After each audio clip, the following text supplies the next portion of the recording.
he sighed. What did they know about toys anyway? "Hey, mister." Drew cracked one eye open and caught a little hand tugging on his sweater. Great. The little enemy wanted to engage in contact. A small girl who looked around 7 or 8 had her hand on his arm, eyes glued on him.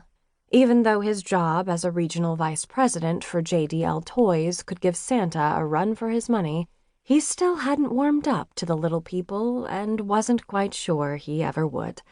Certainly not after the latest stunt they'd pulled, rejecting his happily ever after dolls. "Do you want to know who your wife will be?" He smirked at her question.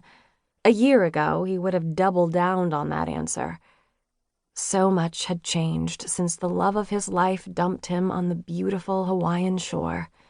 It seemed like a lifetime ago that he'd thought he'd be living the dream in his newly purchased home in Pacific Palisades with Lauren. College sweethearts, Drew had finally proposed 9 years later. 9 years. Lauren didn't deserve his inability to commit. He knew that now and wondered why she'd stayed with him for as long as she did. As they approached their 10-year anniversary, she'd pretty much told him they were getting married.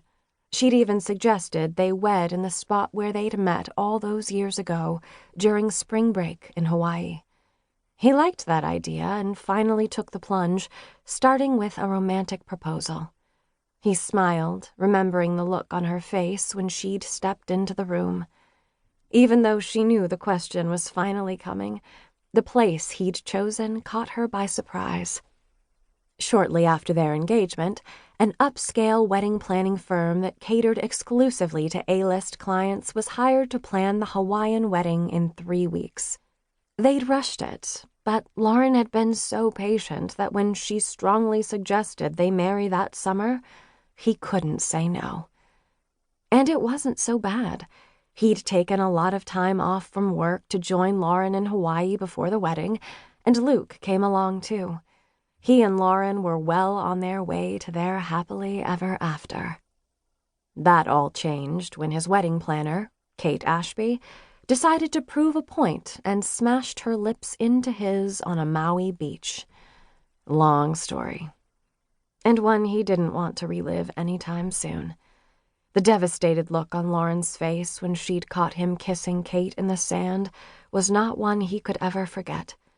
He had tried to explain that it was all a misunderstanding, that Kate had planted her lips on his to get to the bottom of which twin had kissed her silly on their initial plane ride to Hawaii. Kate suspected it had been Luke who had pretended to be Drew during the flight, but since Luke wouldn't admit to it, she needed to find her proof a different way. When the dust settled, his brother had finally admitted what he'd done. Kate forgave him, and now they were happily engaged. But Lauren hadn't been so understanding and refused to go through with their wedding. After a lot of apologizing, Drew finally convinced her that the kiss hadn't been instigated by him. Still, Lauren had seen other signs that he wasn't ready to walk down the aisle. She called him out on his cold feet, insisting that time apart was what they needed. It was true he'd had fears when it came to the wedding, but it had nothing to do with his love for Lauren.